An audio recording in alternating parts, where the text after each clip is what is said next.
Is it possible to get through the renovation phase as a new investor without pulling your hair out? I think the answer is yes. Hi, I'm Veronica Woods. If you're new to the Real Estate Wisdom channel, I talk about tips and tricks to build a more profitable rental property portfolio. We also give a lot of market updates on single family and multifamily properties in and around the Philadelphia area. Now, if you want to talk to me offline about an opportunity that you see, you can feel free to drop a line at one of the contacts in the description area on this video. We also do some interviews with my A-team that I work with clients day in and day out, and that's what we're going to feature on this video. So we're going to cut to a recent interview I did with a home inspector slash contractor that has helped my client save 5 and 6 figures by avoiding some renovation mistakes. So let's jump right into the video. So renovations to add value is an important part of the rental property investor's journey. And a lot of times people make mistakes because they either lack experience or poor planning. So today we want to talk about how to really guide your renovation planning from the beginning so that you can actually get to that cash flow that you became a rental property investor in the first place. So I invited one of my go-to home inspectors to talk about renovation planning, tips and mistakes to avoid so that you, again, can get that ROI that you want to. So I have Curtis Niles from Armor Home Inspections with me today. Hi, everybody. Curtis, can you give a little bit background for my listeners or watchers? Sure. My previous career was in contracting. I was a home improvement remodeler. Back in '94, we started, my brother and I, and we then segued into home inspections, or at least I did, back in 1999. Been doing that ever since. Did contracting along the way as well. Kind of did both in tandem for about 5 years, but had to hang up the tool belt, so to speak, and focus on the home inspection aspect of the business. So since that's 24 some years ago, and so here we are, year 2023, and thinking about other things to do with my life. Are we all? Yeah, but I will tell you this, that once I got into home inspection, it definitely picked up my game as a contractor, because it really, you go through some structured formal training, which you don't get as a contractor. Really, you get whoever mentored you and taught you what you know. But the home inspection aspect kind of taught me what the end product should be, and what professionals are looking for. So that helped me as a contractor to meet those expectations. So I often urge contractors to kind of work with an inspector until they feel like they've got their game where it needs to be. But here we are now. Okay. Now, thanks for that intro. And obviously, you're very seasoned in the game of construction. And I like to kind of match up my investors with home inspectors that have that dual experience, because you're right, there is kind of a difference, especially, how a home inspector would talk to someone who's just buying a, traditional home buyer versus an investor. There's certain different kind of things that I advise my investors to look out for. So I came up with this list of questions based on the questions I get, and then sometimes the questions I back channel to you along the way. And, hopefully we can give some people some insight to do better. Sure. The first hurdle, if you're a newer investor, you have to get over is just kind of getting a gauge on what the repairs could be like before you even put an offer in. It's really intimidating for someone to go to a property and see repairs. They're not really sure, what number they should take a swag at or how they should think about it. So I'm just wondering what guidance would you give about just doing a very preliminary estimate? Well, I think the easiest way to do this, and we may have talked about this in previous conversations, but the easiest way for for me to advise someone on how to do this would be to develop a per square foot um, pricing structure.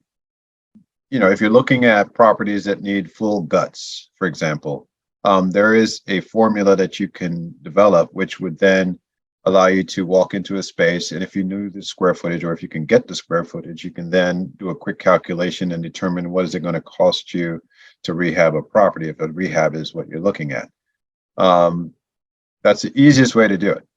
If it's more cosmetic work, well, then you can just devise a formula just for cosmetic work. But again, it's going to boil down to square footage again. Everything is square footage, right? So you have to develop a formula that works, obviously. And that's where professionals can help with that. They can let you know what the cost for material is, what the labor costs are, and you can come up with a formula that basically says for 1,500 square feet, it's going to cost you $55 a square foot, and boom, you have a number.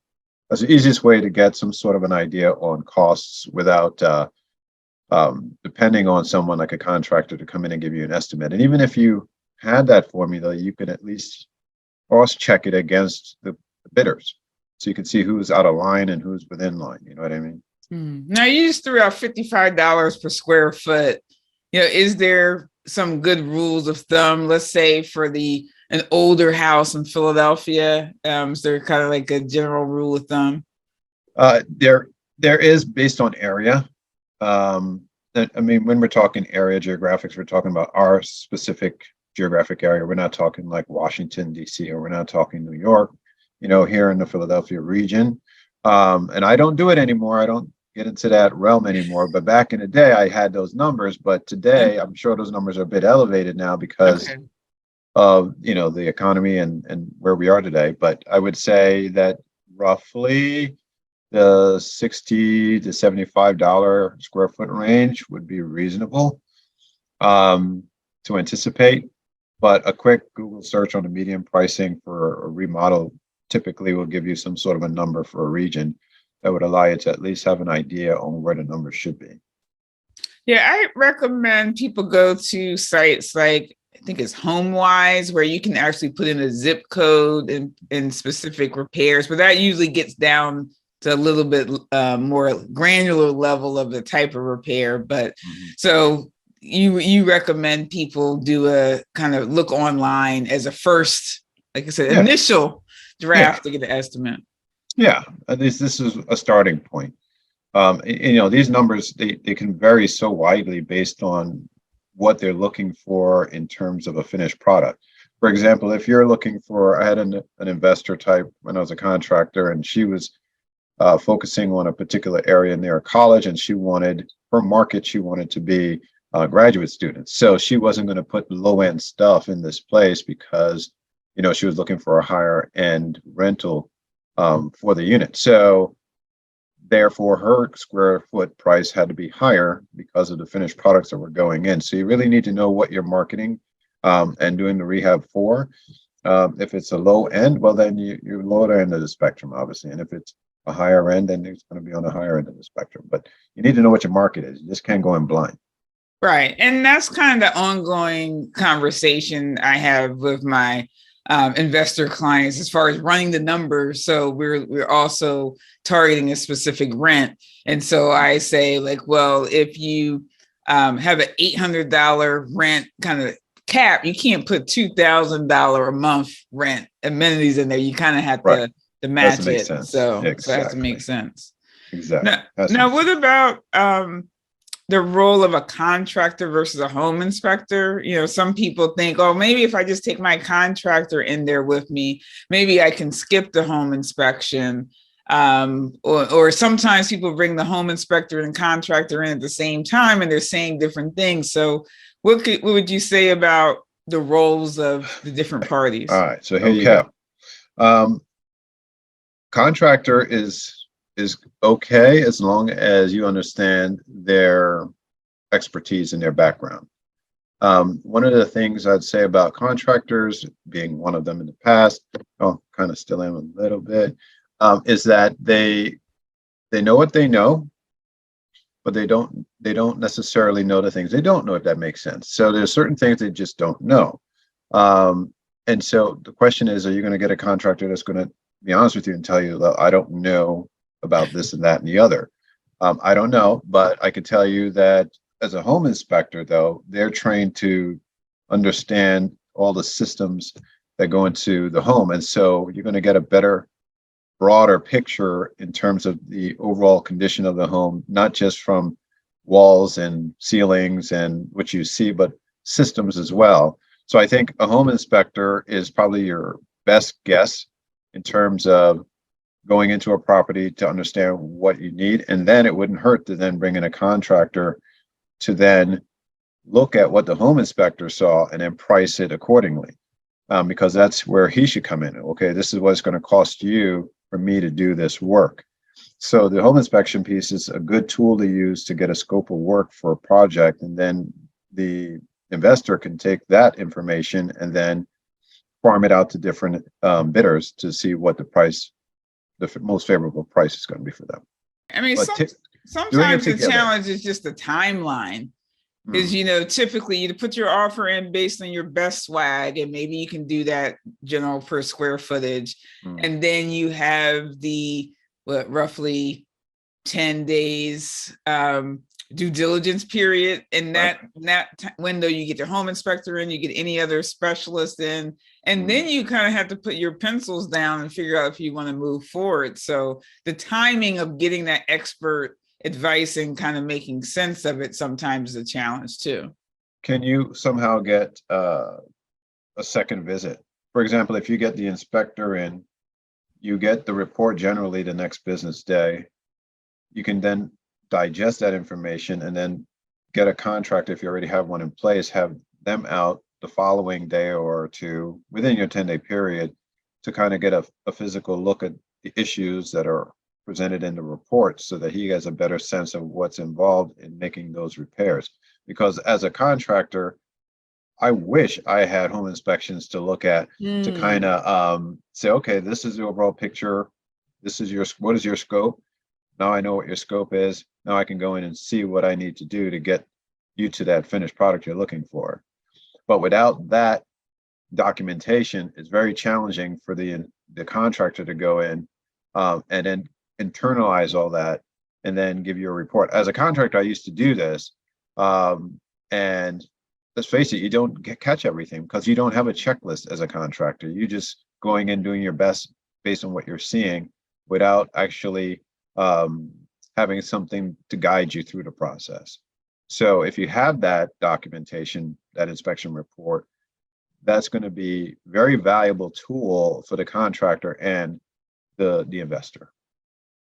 Now, I mean, you bring up another point about just having multiple eyes look at it and being able to, take that consolidated view to make your best guess. So that is definitely a tip, to really use that due diligence wisely, that timeline wisely. But at the same time, you have to make decisions during that period. Another, I guess, question I had is, I guess you kind of alluded to the next step of putting together a scope of work.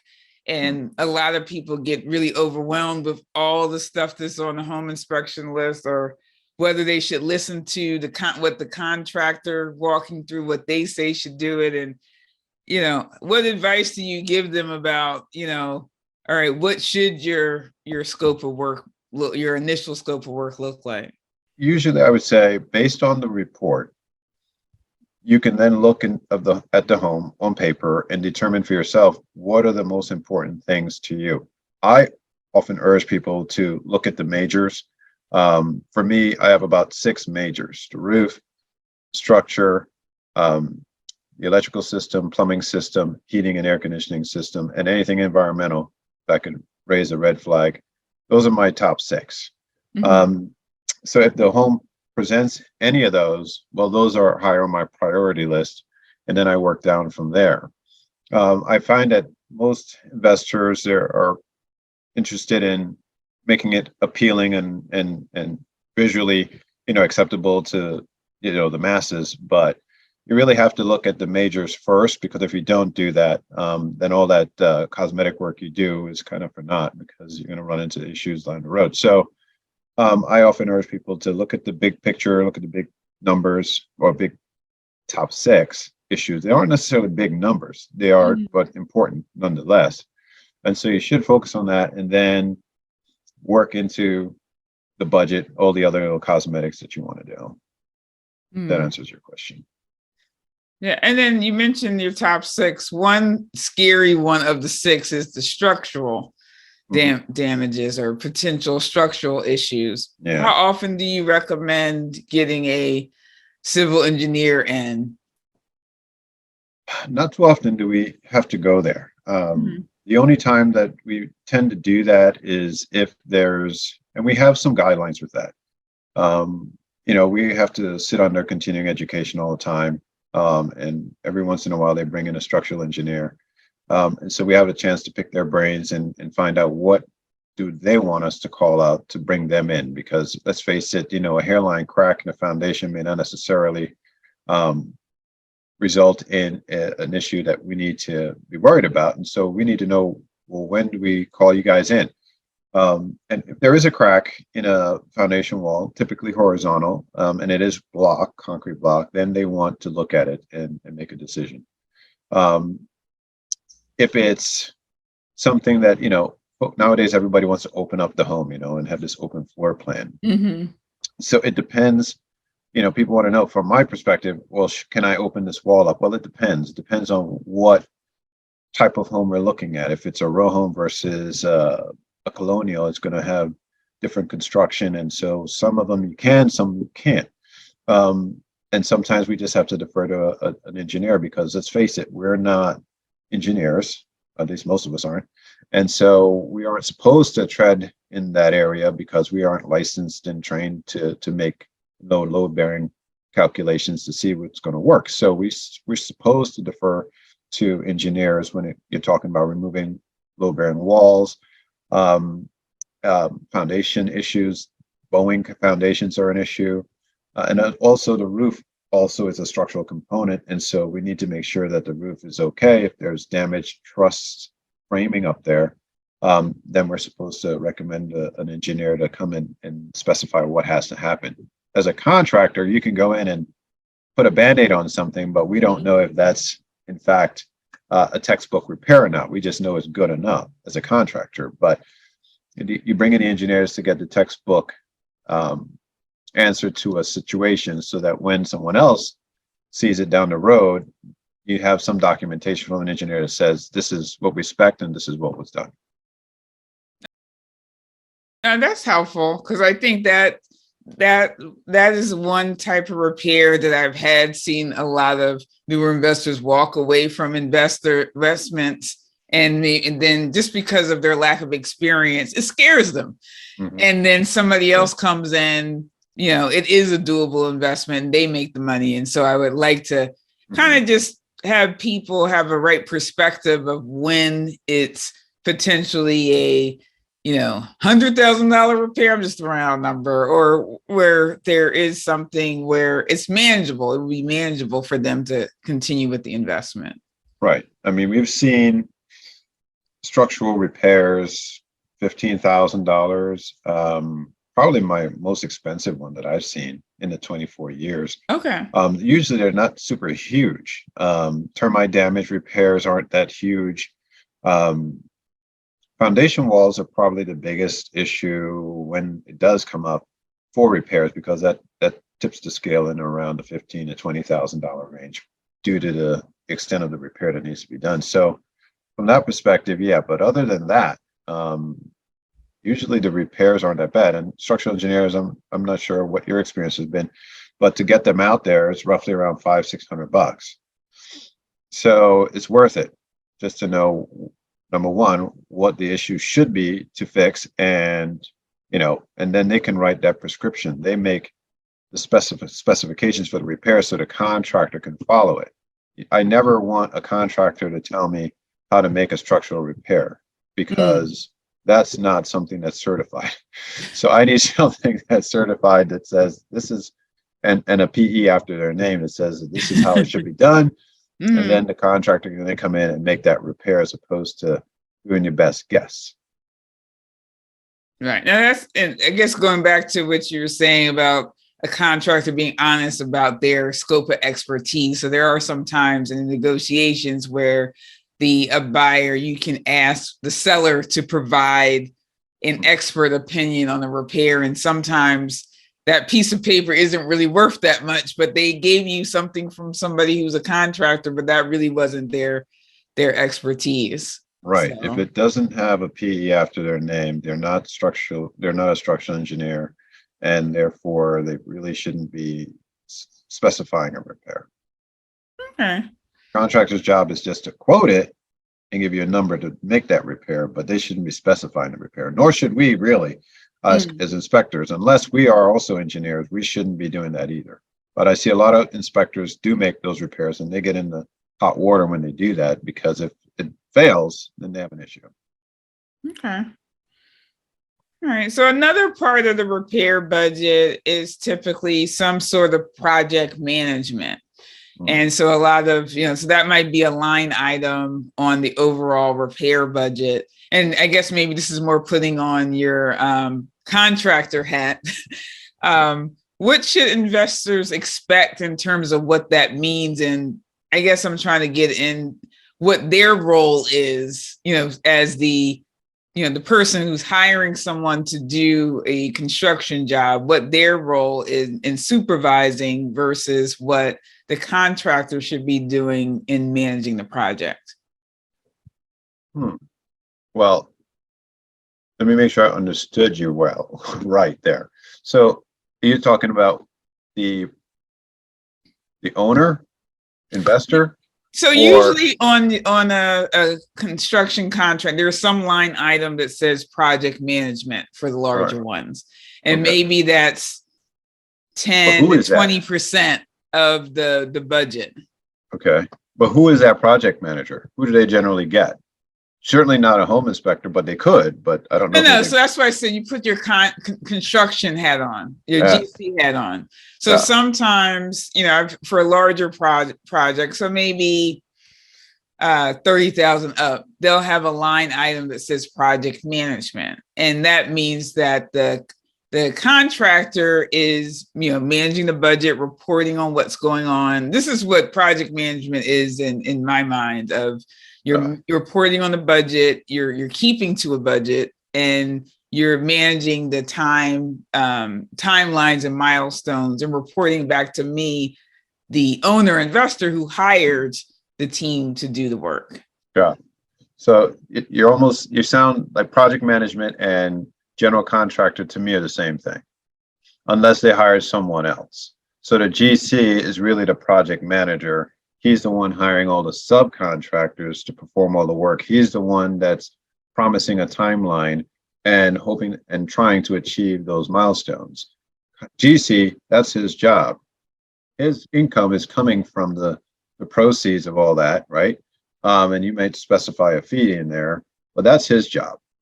Um, but if I were a project manager wearing my home inspector hat as well, I think that would be a smart thing if a GC hired someone else to do that work for him. But most of the time they don't. Most of the time it's just them doing the project the managing of the subcontractors, making sure things stay on time. That's their job. Usually they don't bring in a subcontractor or a not a subcontractor, but a home inspector.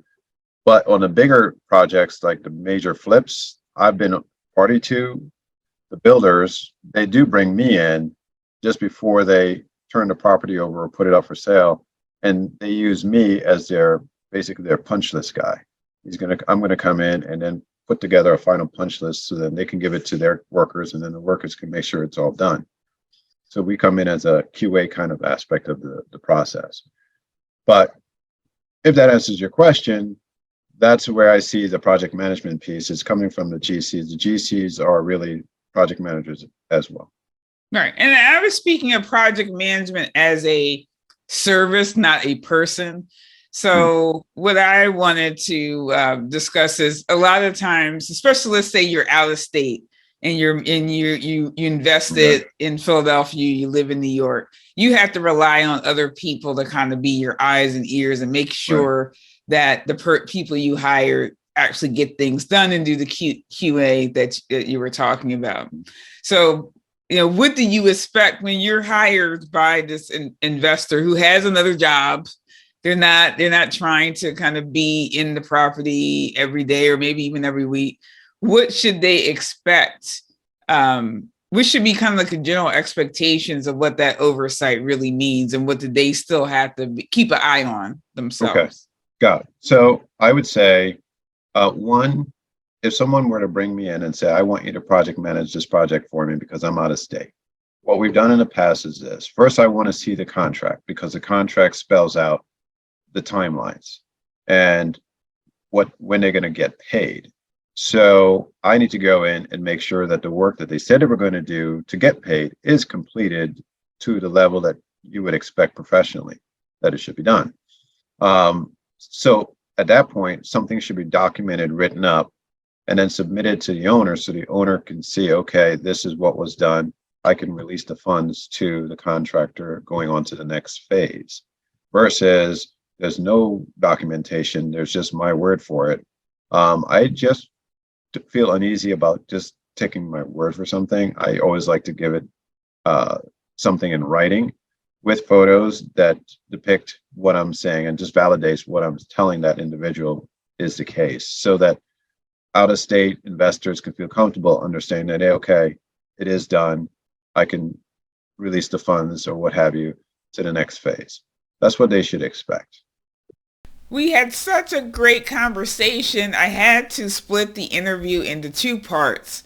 So, this first part, we did cover a lot around the benefits of having the inspector and the contractor as a 1-2 punch to really get a thorough review during that due diligence period before you buy the property.